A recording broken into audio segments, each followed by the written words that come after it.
muestra su amor y lealtad. En el diario estudio de nuestra lección y la palabra viva de Jesús. Sí, diariamente. Un saludo para todos ustedes. Qué privilegio saludarles desde aquí, desde Dallas, Texas. Estamos ubicados realmente 15 minutos al oeste de Dallas, en la ciudad de Irving. Desde aquí nosotros sacamos esta señal para el mundo. Aprovecho para saludar a todos los que a la distancia nos siguen, en otros países como también aquí en los Estados Unidos. Un saludo muy especial para el hermano Rafael Castillo, de allá por el área de la Florida, en el estado de la Florida. Y a su esposa también, un saludo para ella. Recientemente estuvimos conversando y cuánto nos alegra de que sean alimentados, hermano Rafael Castillo y su esposita, allí en el área de Orlando, por esos lugares ustedes viven. Así que un saludo para ustedes y también para otros hermanos que puedan estar recibiendo esta señal en los diferentes países. Estoy muy agradecido con Dios de tener la vida y estudiar nuevamente la palabra de Dios aquí con mi esposa María Elena. Buenos días. Buenos días, pastor. Buenos días a todos ustedes, hermanos. Aquí gozosos de estar nuevamente con ustedes en este estudio de la lección de escuela sabática. Sean todos bienvenidos. Es un gozo, es saber de que usted está allí estudiando junto con nosotros. Así es que en esta mañana quiero enviar un saludo muy especial hasta mi país, El Salvador. Quiero enviar este saludo a la familia Martínez. Mi hermana Carmen y Rodolfo Martínez, les envío un saludo. Estamos contentos también de que ustedes estén estudiando junto con nosotros estas lecciones tan importantes. Y también quiero enviar saludos a toda mi familia, Enamorado y Najarro. Contentos también de saber de que ustedes también están tratando de estudiar ya la verdad presente y eso es un gozo para nosotros. Así es que el Señor les bendiga y sigan adelante estudiando la palabra del Señor. Bueno, hermanos, y ahora vamos a pedir la bendición de Dios y les pido que me acompañen en oración.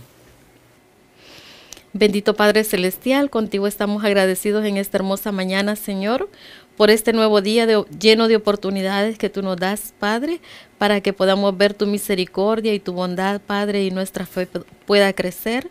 Muchas gracias, Señor bendito, por darnos ese privilegio de la vida.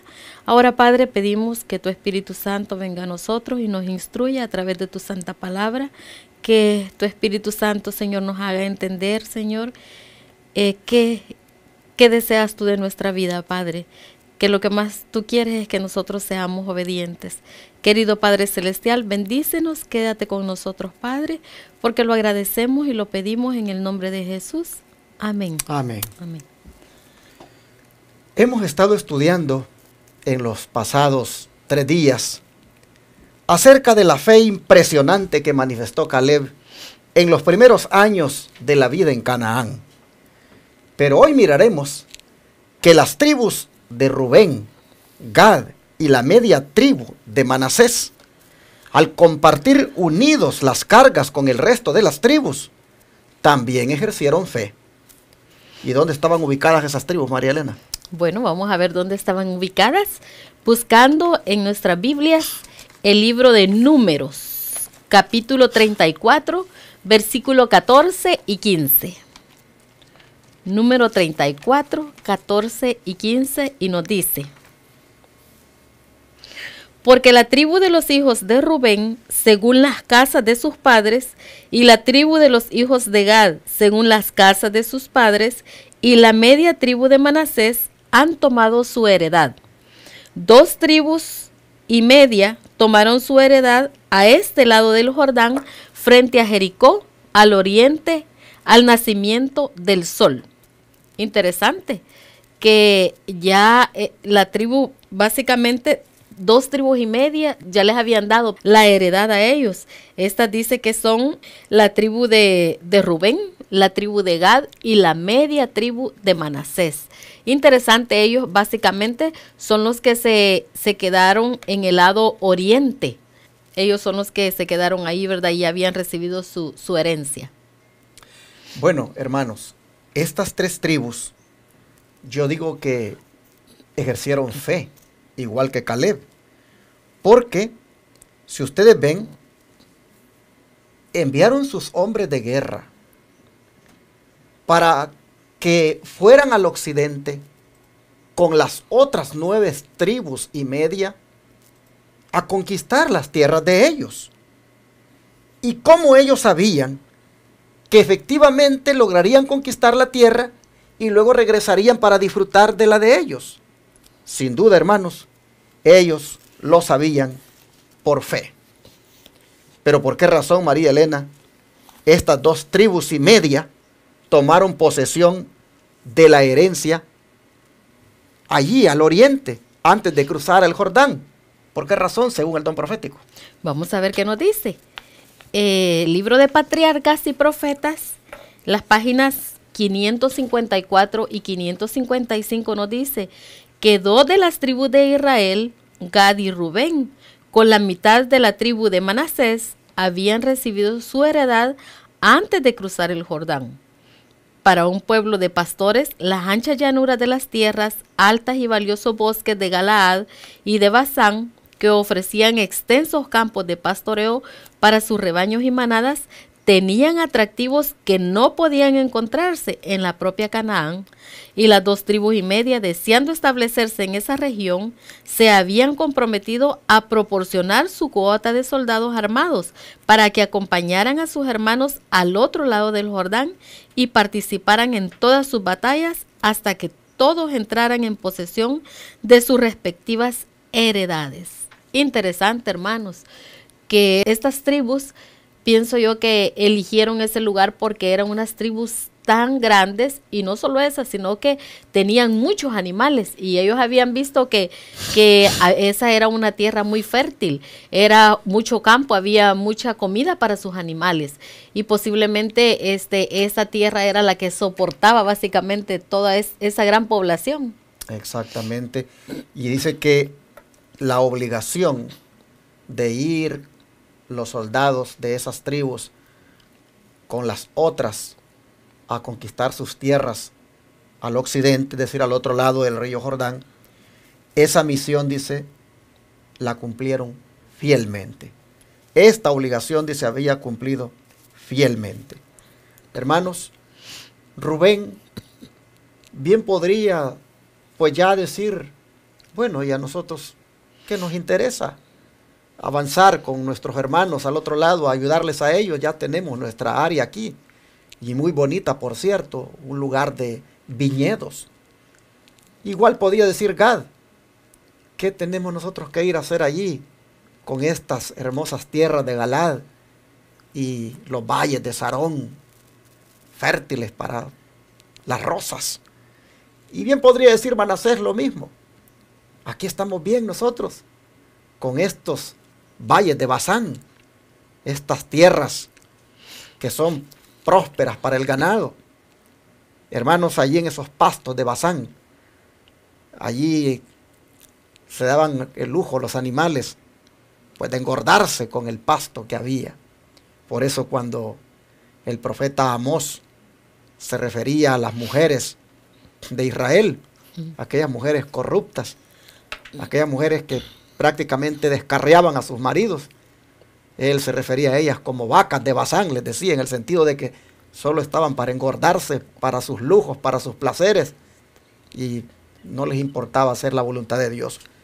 Pero se refería a ellas así como vacas de Basán, porque esas tierras donde Manasés, hermanos, había pues quedado del este del Jordán, eran así, de prósperas. Y bien podían ellos, como digo, decir, ¿y para qué nosotros vamos a continuar? Ya tenemos nuestras tierras. Pero interesante que dice que mandaron a sus soldados de guerra, mandaron a sus ejércitos para que fueran armados y acompañaran a sus hermanos al otro lado del Jordán y participaran en todas sus batallas para que tomaran posesión de sus respectivas heredades. Y lo hicieron fielmente. ¿Y como cuántos soldados eran estos, María Elena? Bueno, vamos a ver qué nos sigue diciendo el don de profecías, aquí en Patriarcas y Profetas. Nos dice que cuando las 10 tribus entraron en Canaán, 40,000 de los hijos de Rubén y los hijos de Gad y la media tribu de Manasés, armados a punto, pasaron hacia la campiña de Jericó delante de Jehová a la guerra. Y eso lo podemos encontrar en Josué 4, 12 y 13, que nos dice, también los hijos de Rubén y los hijos de Gad y la media tribu de Manasés pasaron armados delante de los hijos de Israel, según Moisés les había dicho. Como 40,000 hombres armados, listos para la guerra, pasaron hacia la llanura de Jericó delante de Jehová. Interesante, hermanos. 40,000 hombres. Qué bonito, ¿verdad? Porque aquí se ve que ellos estaban básicamente, eran unidos, estaban compartiendo las cargas. Y 40,000 hombres, dice que habían pasado listos para apoyar a sus otros hermanos, los que iban a conquistar a la tierra prometida. Dice que durante años habían luchado valientemente al lado de sus hermanos. Y ahora había llegado el momento en que habían de entrar en la tierra de su posesión. Mientras acompañaban a sus hermanos en los conflictos, también habían compartido los despojos y regresaron con grandes riquezas, con grande copia de ganado, con plata, con oro, con metal y muchos vestidos. Eso lo podemos leer en el libro de Josué capítulo 22. Todo lo cual debían compartir con los que se habían quedado al cuidado de las familias y los rebaños. Qué interesante, hermanos, esta lectura, porque aquí nosotros podemos ver que ellos eran unidos, que no había egoísmo en ellos, porque imagínense ustedes que como ellos venían ahora cargados de todo lo que habían, básicamente ellos venían cargados de todo lo que ellos habían ganado, pues, luchando, ¿verdad? Guerreando. Y eso venían y lo traían ahora con todos los que se habían quedado allá esperándolos, las esposas, los hijos, los familiares. Y qué bonito, porque ellos compartieron esas victorias junto con ellos. Básicamente la victoria de ellos era la victoria del pueblo que se había quedado allá, básicamente sus familias esperándolo. Ya que mi esposa dijo de que esto se encuentra en Josué 22, me gustaría que lo leamos directamente de la palabra de Dios. Josué capítulo 22. Vamos a leer aquí de los versículos del 1 al 9. Dice, entonces Josué llamó a los rubenitas, a los gaditas y a la media tribu de Manasés. Y les dijo, vosotros habéis guardado todo lo que Moisés, siervo de Jehová, os mandó. Y habéis obedecido a mi voz en todo lo que os he mandado.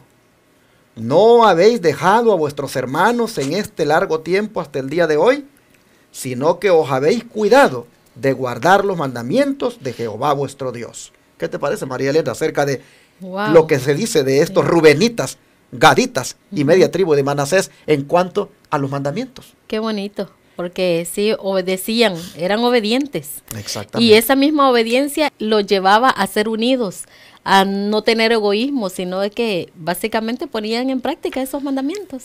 Y aquí, hermanos, hay una lección para nosotros que decimos que guardamos los mandamientos, o para nosotros que enseñamos que hay que guardar los mandamientos. Aquí hay una lección para los adventistas del séptimo día, para decirlo con nombre y apellido. No tiene que haber, hermanos, pues esa rivalidad. No tiene que haber ese espíritu de superioridad.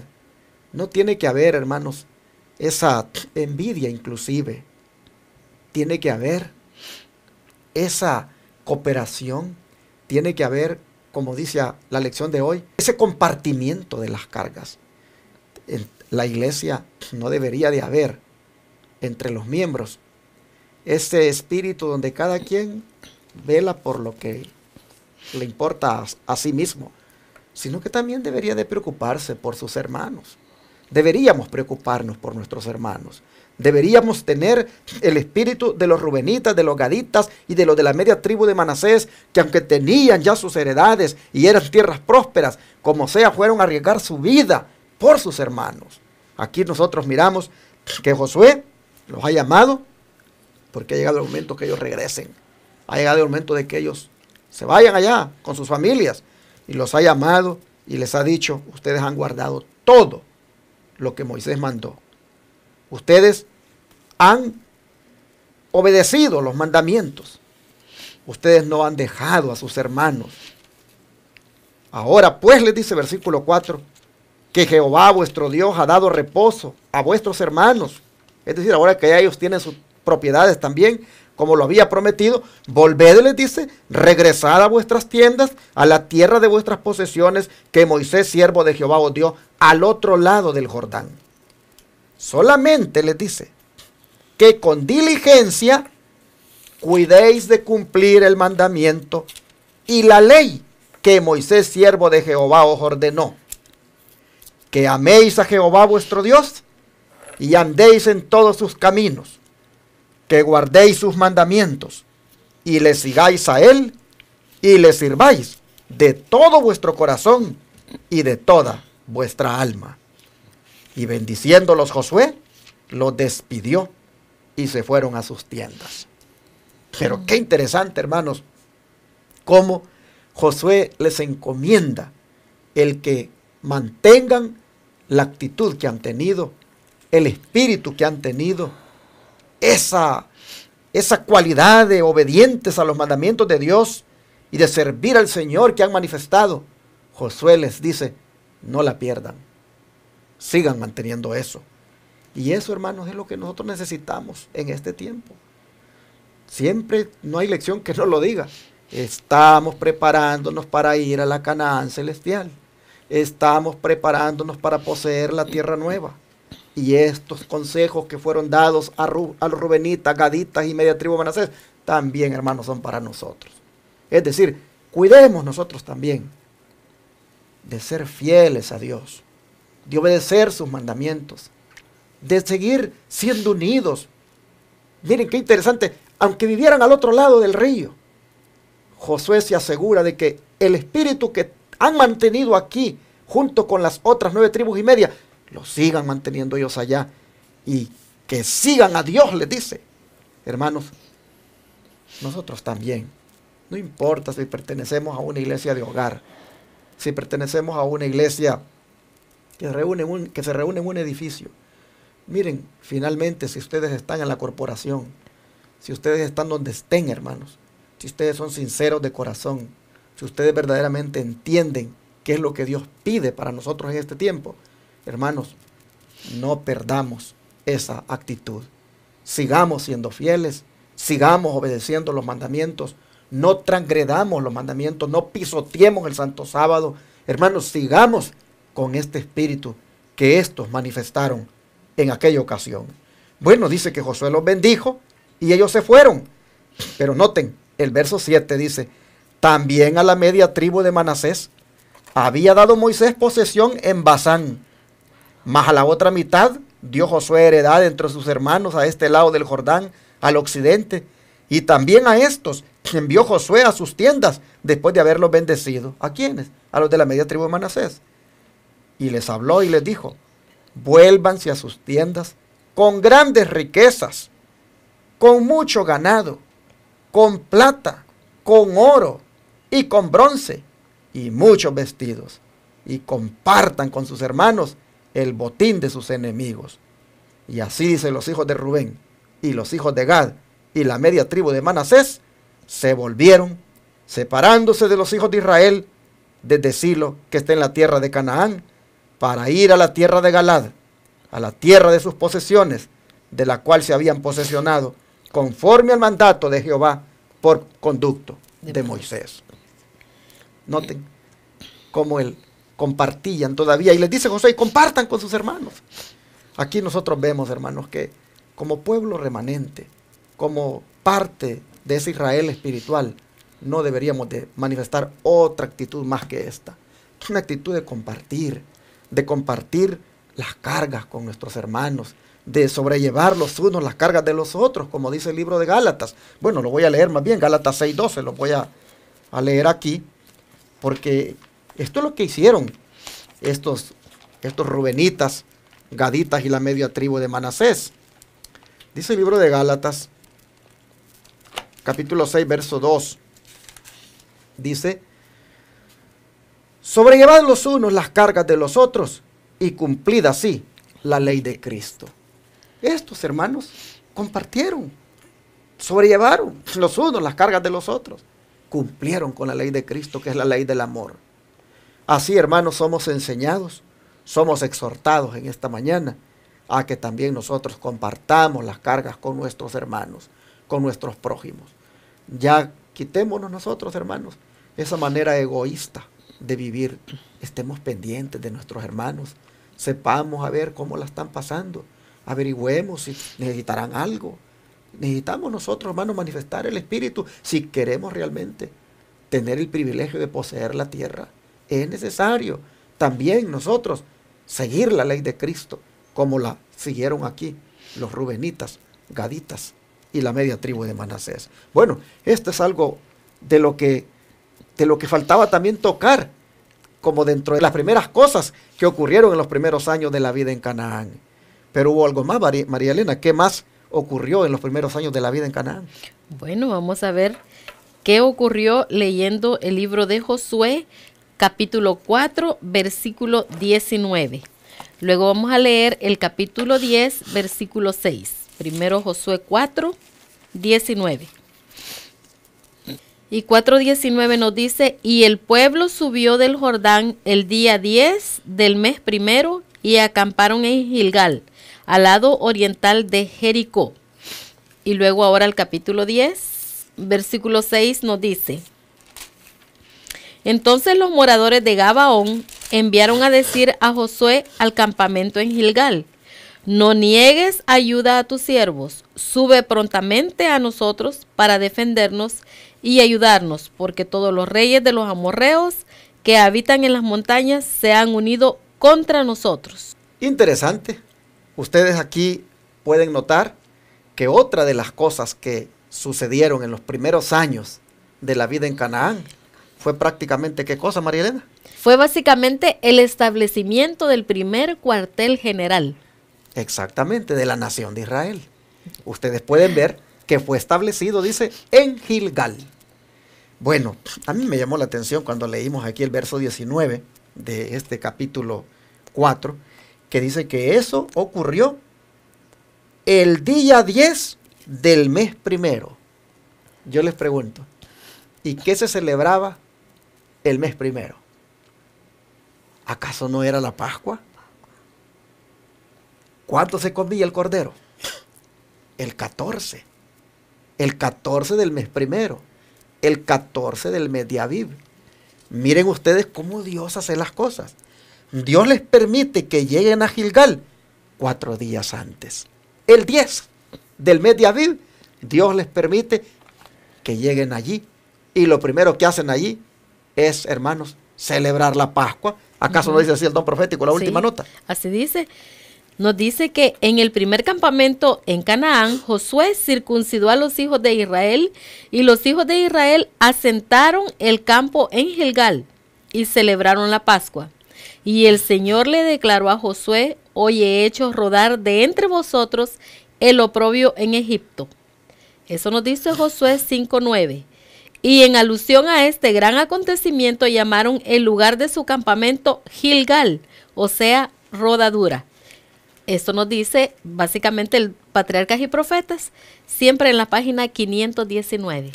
Así que, hermanos, no podía faltar de mencionarse que dentro de las cosas que sucedieron los primeros años de la vida en Canaán, estuvo el establecimiento del cuartel general de la nación de Israel en Gilgal.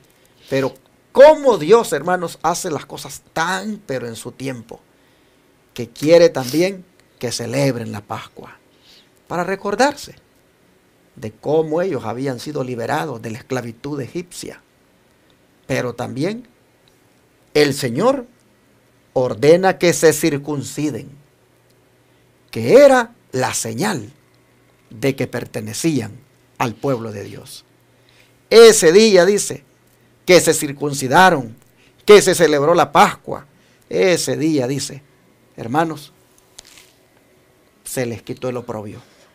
Se les quitó el oprobio de Egipto.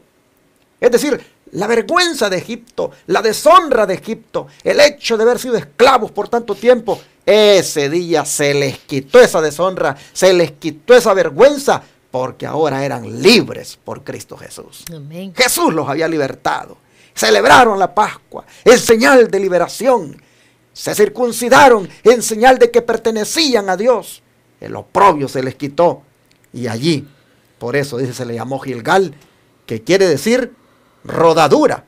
Porque ese día, dice el Señor, les hizo rodar de sobre ellos el oprobio de Egipto. Se los quitó. Eran hombres libres ahora por parte del Señor. No podía dejar de mencionarse esto, hermanos, porque aquí se establece el cuartel general, aquí se establece el campamento, de aquí salen a las batallas, pero miren, 4 días antes de la Pascua llegan allí, se circuncidan, señal de que le pertenecen al Señor, celebran la Pascua para conmemorar la liberación. El oprobio les es quitado, son hombres libres, son hombres que pertenecen al reino de Dios. Hermoso esto, como el Señor bendijo a este pueblo. Y yo te pregunto, hermano, ¿cuál es el oprobio que necesitas que el Señor te quite a ti? ¿Cuál es la vergüenza? ¿Cuál es la deshonra? ¿No habrá algo que necesitas que Dios te lo quite? Oh, ¿cuántos de nosotros, hermanos, todavía somos esclavos del pecado? Todavía estamos allí con la cabeza agachada, derrotados. Porque todavía estamos, hermanos, atrapados en las garras del enemigo. El faraón de hoy, Satanás, nos tiene esclavizados. Oh, ¿cuántos de nosotros no nos sentimos libres? Entonces, necesitamos también la liberación del Señor. Necesitamos que también Dios nos quite el oprobio, la vergüenza, la deshonra, el hecho de ser esclavos del enemigo. Pero hermanos, el Señor lo quiere hacer. El Señor quiere quitarnos esa deshonra, el Señor quiere quitarnos esa vergüenza de ser esclavos y quiere liberarnos hoy. Entonces, ¿por qué no le permitimos a Dios que lo haga? Hoy decide en tu corazón que Jesús venga a tu vida. Y como el grande libertador, también, hermano, te quite el oprobio. Y seas una mujer libre, seas un hombre libre, seas una mujer y un hombre limpios de pecado por la sangre del Cordero. Cristo, nuestra Pascua, ya fue sacrificado por nosotros. Ya hemos sido circuncidados por medio del bautismo, de manera que gocemos de la libertad en Cristo. Si no te has bautizado, bautízate. Si estás en la esclavitud del pecado, ven a Jesucristo, el Cordero de Dios, que quita las manchas de tu pecado. Ven a Él para que te las quite y de esa manera el oprobio te sea quitado. Dios nos ayude para que esta lección que nos da estas dos lecciones, valga la redundancia, sea una bendición para nuestra vida. Que seamos gente que comparte las cargas con los hermanos, que somos fieles, obedientes a los mandamientos y que también vienen a Jesús cada día para que les quite el oprobio del pecado. Vamos a orar en esta hora para pedirle al Señor que nos haga poner en práctica esta lección. ¿Qué les parece? Amén. Vamos a arrodillarnos. Padre nuestro, ayúdanos para que como pueblo remanente manifestemos el espíritu de los rubenitas, gaditas y media tribu de Manasés, en el sentido de ser solidarios con nuestros hermanos, en el sentido de compartir las cargas con ellos, en el sentido de no dejarlos abandonados, de ayudarlos, en el sentido de no disfrutar solos de las bendiciones que nos das, sino ver con quién más las compartimos. Ayúdanos, Señor. Te rogamos que también seamos tan obedientes a ti, que tus mandamientos siempre, Señor, los pongamos por obra. Amén. Ayúdanos, Señor, a que los mandamientos tuyos nosotros los podamos reflejar en la manera de cómo vivimos. Señor, que así se pueda ver que los obedecemos. Amén. Pero Padre, sabiendo que muchas veces por causa del pecado no hacemos estas cosas y estamos allí todo el tiempo derrotados, todo el tiempo, Señor, esclavizados, hoy nosotros nos alegra saber que puede haber un Gilgal para nuestra vida. Amén. Que también ahora tú puedes hacer rodar el oprobio. Oh Señor, cuánto nos alegra esto. Amén. Y por eso suplicamos para que vengas a nuestra vida Así es, Señor. y hagas rodar el oprobio, Señor, del Amén, pecado. Señor. Hagas rodar, Señor, la vergüenza de nuestra desnudez. Hagas rodar, Padre, el oprobio de la esclavitud del pecado en la cual hemos estado. Señor, libértanos con el poder, con la sangre que has derramado. Límpianos, Señor.